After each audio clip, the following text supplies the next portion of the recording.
आप देख रहे हैं मशाल न्यूज़, जन जन की आवाज़ आफताब इरफान के साथ। जैसे जैसे चुनाव नज़दीक आ रहे हैं, विभिन्न समाजों के महापड़ाव लगने आरंभ हो चुके हैं।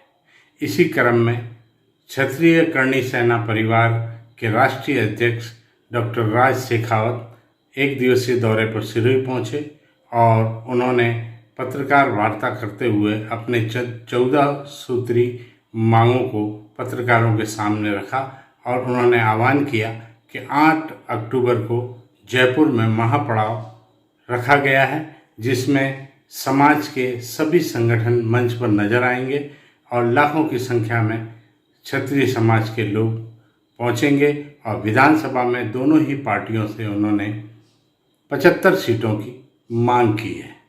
आइए देखें क्या बोले राज शेखावत।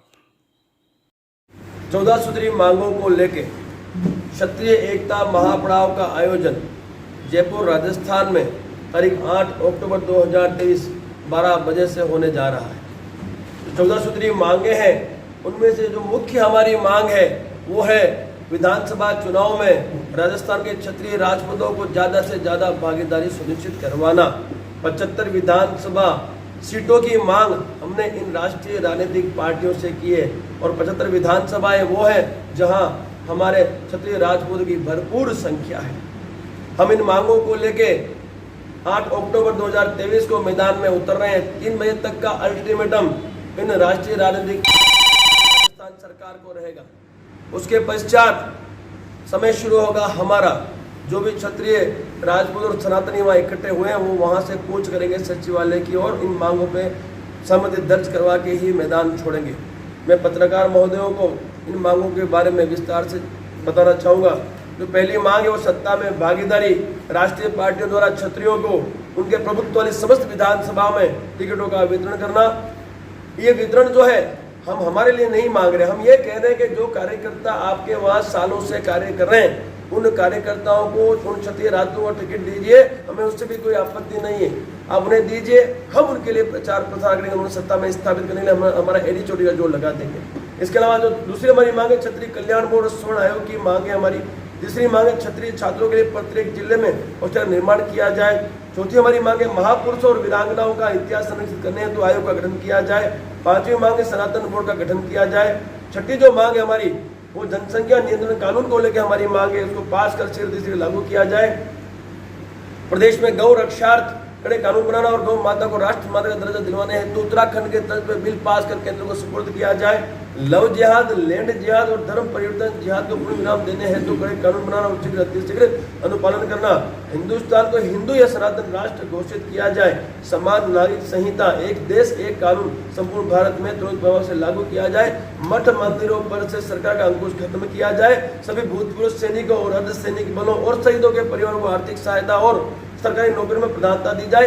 एट्रोसिटी का विरोध नहीं, किंतु एट्रोसिटी के दुरुपयोग को रोकने हेतु कड़े कानून का गठन किया जाए और प्रोत्साहन राशि का भुगतान तुरंत प्रभाव से बंद किया जाए और गिरफ्तारी जांच के पश्चात की जाए।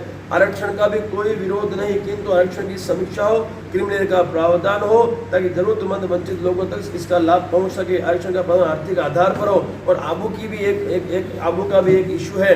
जो वहाँ के जो निवासी हैं उनको वहाँ पे जो घर निर्माण के लिए बड़ी परेशानियां आ रही है, तो वो मांग भी हमने इसमें सम्मिलित की है। ये सारी मांगों को लेके हम 8 अक्टूबर को जयपुर राजस्थान में क्षत्रिय एकता महापड़ाव का आयोजन करें और समस्त क्षत्रियों को साथ में लेके करें। उस दिन उस मंच पे जैसे राजस्थान के समस्त क्षत्रिय संगठन भी आपको मिलेंगे, तो हम लोगों ने इन मांगों को लेके पड़ाव का आयोजन किया है और उसमें हम हमारी मांगों को मनवा के मैदान छोड़ेंगे।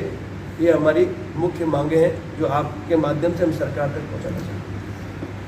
हमने भी सर्वे किया है, इस राजस्थान की 200 विधानसभा में से 75 ऐसी विधानसभाएं जहां पे भरपूर संख्या आज भी हमारी है, किंतु उपेक्षा आजादी से आज तक होती आई। मैं आपसे पूछना चाहता हूं, भाई जाट समाज को इतनी सारी टिकटें मिलती है तो उससे हमें ईर्ष्या थोड़ी है, हम तो उससे सीखे हैं कि उनको मिलती कैसे है।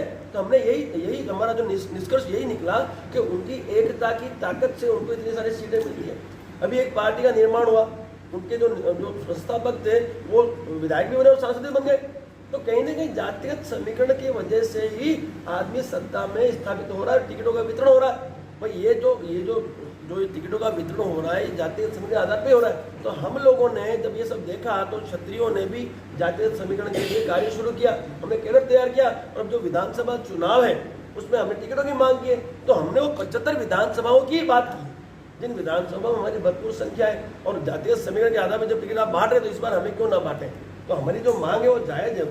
हम जो मांग रख रहे हैं वो मांग हमारे क्षत्रिय राजपूतों को सत्ता में स्थापित करने की मांग है और उसके माध्यम से जनता की सेवा करना चाहते हैं। ये आपकी 14 सूत्री मांगे हैं, इसमें मुख्य मांग ये 75 सीटें हैं। देखो हमारी इन 14 सूत्री मांगों में जो मुख्य हमारी मांग है वो राजस्थान के विधानसभा चुनाव में हमारे क्षत्रिय राजपूतों को कम से कम 75 सीटों में भागीदारी दी जाए। अगर आपकी मांगों पर विचार नहीं हुआ तो इस महापड़ाव के बाद क्या? ऐसा है सर, हमारी मांगों पर विचार यदि नहीं किया जाता और अभी भी हमारी अपेक्षा होती है तो साहब निर्दलीय उम्मीदवार खड़े करने की भी इन 75 विधानसभा में हमारी तैयारी है। इसके अलावा नोटा भी है, कई विकल्प हैं हमारे पास, लेकिन हमने इस बार सुनिश्चित किया है कि हम निर्दलीय उम्मीदवार खड़े करके इनको चमत्कार अवश्य दिखाएंगे ताकि भविष्य में ये हमारे साथ अन्याय ना करे, हमारी उपेक्षा नहीं। और जरूरत पड़ी तो मैं आपके माध्यम से मेरे क्षत्रिय राजपूतों से भी ये कहना चाहता हूँ कि अभी भी जरूरत पड़ी, अभी भी उपेक्षा हुई तो साहब एक ऐसा प्लेटफॉर्म हम क्षत्रिय समाज को देंगे, एक ऐसी पार्टी का गठन हम करके देंगे। क्षत्रिय करणी सेना परिवार कटिबद्ध है कि आवश्यकता पड़ी तो एक ऐसी पार्टी का हम गठन करके देंगे जिसके प्लेटफॉर्म से हमारा क्षत्रिय राजपूत आगे मैदान में सत्ता की भागीदारी अपनी भागीदारी सुनिश्चित करेगा।